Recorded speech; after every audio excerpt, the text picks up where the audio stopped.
Hola, bienvenidos de nuevo. Hoy vamos a hablar sobre el juego simbólico en esta nueva escuela de padres. Trabajaremos temas como qué es, sus beneficios, cómo trabajarlo en el aula y la importancia que tiene en esta edad.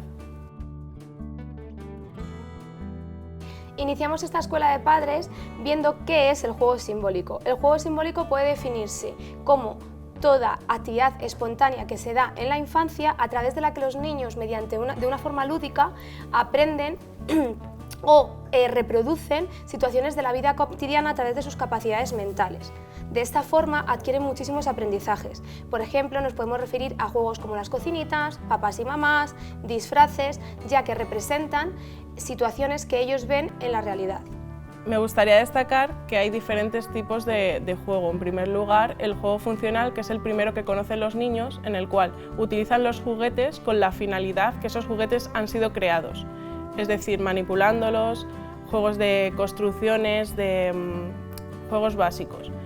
Después está el juego simbólico del que nos vamos a centrar en este caso, que se desarrolla a partir de los 2 años aproximadamente, 1 año y medio, 2 años, dependiendo de cada niño, que como siempre decimos, cada niño es diferente y evoluciona de una manera diferente, entonces suele surgir alrededor del 1 año y medio, 2 años. En este juego ya participa más la imaginación y la creatividad del niño, y luego por último está el juego de reglas, que el juego de reglas ya se da en edades posteriores, como puede ser a partir de los 6 años, 10, y como su propio nombre indica, es un juego que lleva ciertas reglas. Pero claro, para llegar a este tipo de juego tenemos que tener una base, y esa base se consigue con el juego simbólico. Se consigue sobre todo a través de la socialización. Según va avanzando el desarrollo del lenguaje, las capacidades mentales y su socialización, los niños van desarrollando y madurando este juego, desde el funcional, como ha dicho Sonia, pasando por el simbólico y finalizando con un juego reglado, que es al final el que nosotros como adultos, cuando jugamos a juegos de mesa, cuando establecemos nuestras relaciones sociales, usamos, siguiendo unas normas básicas de convivencia. Entonces, el juego simbólico tiene una gran importancia, puesto que establece la base de las relaciones sociales. Es el inicio de las relaciones sociales en la etapa de educación infantil y en la etapa de cualquier niño en su infancia, puesto que al relacionarse con los demás es difícil hacer un juego simbólico tú solo, sino que, por ejemplo, si juegas a papás y a mamás, los niños juegan a mamá, pero siempre les falta una figura con la que compartir ese juego. Entonces, desarrolla las bases de la socialización. Por eso hay que darle muchísima importancia a qué materiales elegir, cómo gestionar o cómo promover los lugares en aula o en casa, porque ahora hablaremos del juego simbólico en casa, cómo promover esos lugares para que sean lo más beneficiosos para desarrollar y estimular ese juego simbólico. Al final el juego simbólico pasa por varias fases. Primero es más individual, los niños juegan ellos solos, pues cogen un vaso, cogen la cucharilla y remueven, luego ya como te van haciendo más partícipe de ese juego simbólico, van añadiendo personas de su entorno. Claro, esto es debido a que los niños en esta edad se encuentran en una etapa egocéntrica que forma parte de los estadios del desarrollo de Piaget, y cuando los niños, su cerebro va madurando, van progresando en esa maduración, va dejando de lado el egocentrismo para entender que hay otros puntos de vista y otras personas que tiene que tener en cuenta y con las que compartir decisiones y normas. Al final va a ser el niño el que va a marcar el ritmo que va a llevar en la evolución del juego simbólico. Nosotros estamos ahí para ser partícipes, pero ellos lo van a guiar. Siempre hay que tener en cuenta que como maestros y como familiares debemos potenciar la observación directa. Es decir, el juego simbólico debe desarrollarse, como bien ha dicho Sonia, entre el 1 año y medio y 2 años. Si vemos que este juego simbólico se demora demasiado, siempre dando 6 meses más o menos de margen, por lo que hemos dicho, por la maduración cerebral de cada niño, debemos intentar estimularlo, promoverlo, darles opciones que veremos más adelante. ¿Por qué? Porque es un elemento y un recurso básico, una fase que los niños tienen que pasar para adquirir ciertas habilidades sociales, lenguaje, capacidades comunicativas, relaciones, normas. Por eso, si vemos que no está desarrollándose de forma adecuada, como profesionales, docentes, familiares, etc., debemos intervenir. Sí, al final el no usar el juego simbólico es un indicador de que algo no va correctamente. Entonces, esto no quiere decir que si mi hijo, que tiene 2 años, no juega, no hace el juego simbólico, va a tener o desarrollar un problema. No quiere decir eso, pero sí que es un indicador de que algo puede no ir correctamente en su desarrollo. Esto no quiere decir que sea una señal de alarma, simplemente que hay que vigilarlo, estimularlo, fomentarlo y se puede consultar con profesionales como el pediatra o la tutora y seguir la misma línea de estimulación tanto en aula como en casa. Seguimos con el desarrollo del juego simbólico en el aula. Esto es de vital importancia, puesto que es el grupo social más grande que puede tener el niño cerca. Para ello tendremos que ver cómo evoluciona según las edades. Hasta los 2 años los niños se centran en un juego simbólico más cercano a materiales como cocinitas, maletines de médicos, de peluquerías, papás y mamás, bebés, etc. Va evolucionando hacia un juego simbólico más centrado en la imaginación y la creatividad y se decantan más por marionetas, teatrillos, representaciones de cuento, dramatizaciones, etc. Muchos personajes.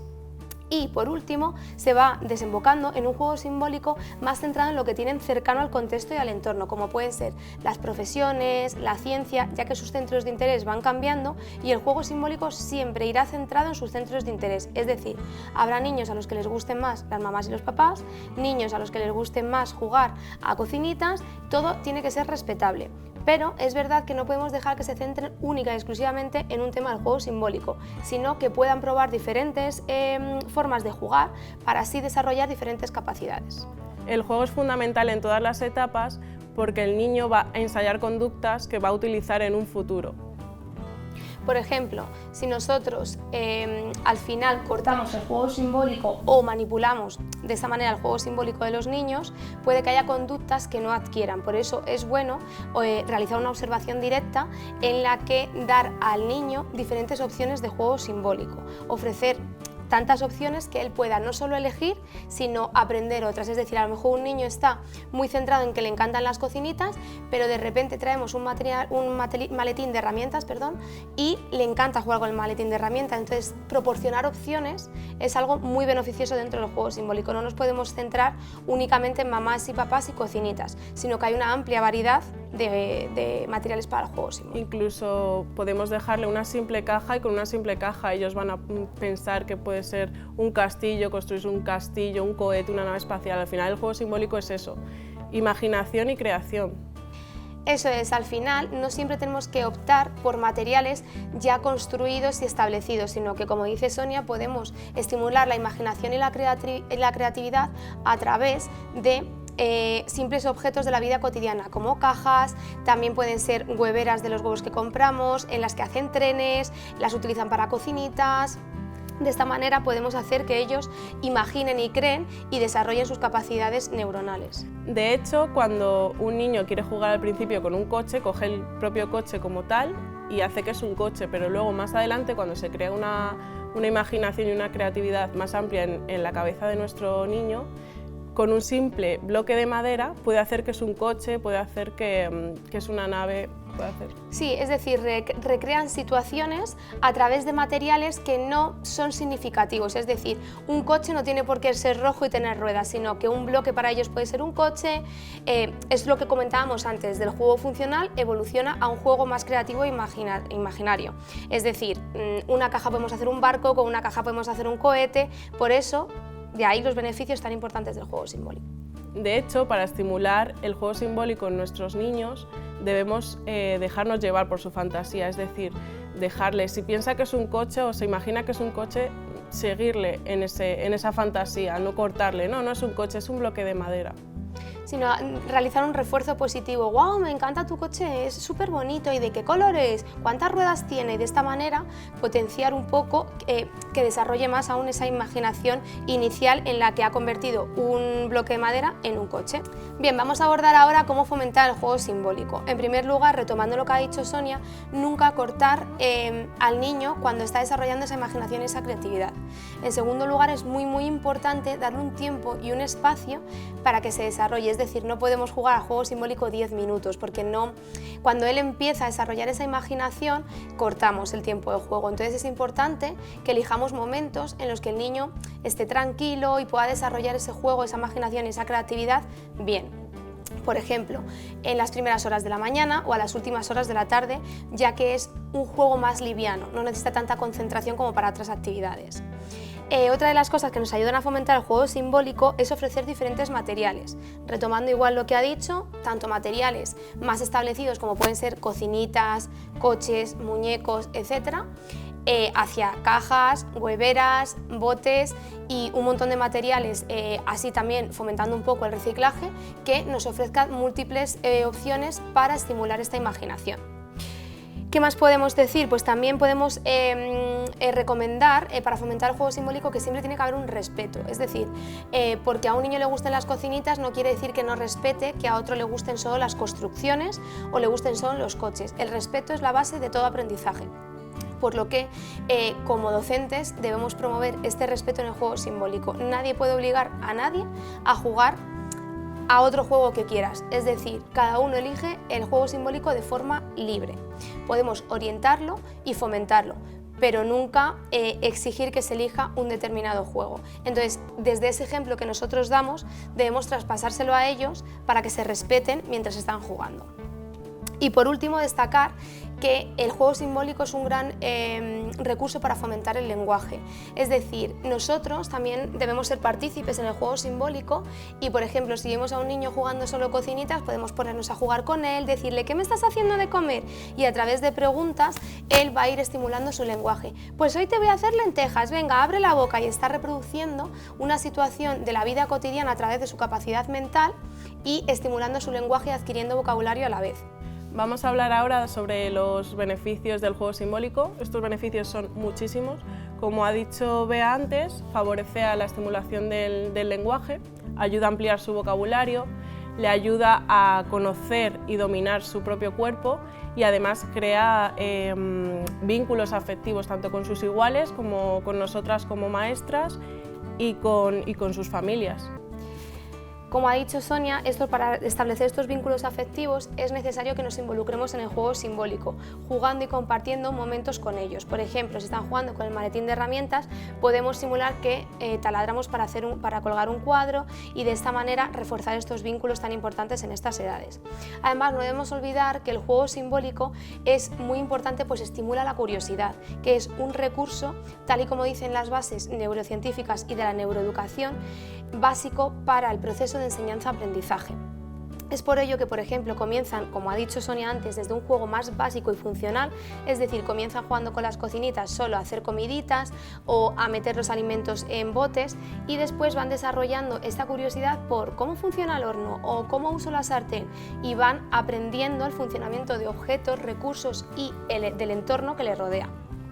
Además, no cabe olvidar que ayuda a exteriorizar sentimientos y emociones, es decir, marca límites a sus iguales, por ejemplo, ahora no quiero jugar a esto, o por favor, pásame la sartén. De esta manera utilizan fórmulas de cortesía, que se comunican con los demás, establecen límites y dicen a qué quieren jugar o no. Pues como hemos mencionado antes, es muy importante que nunca sea un juego dirigido, sino que siempre sea estimulado, pero basado en el respeto.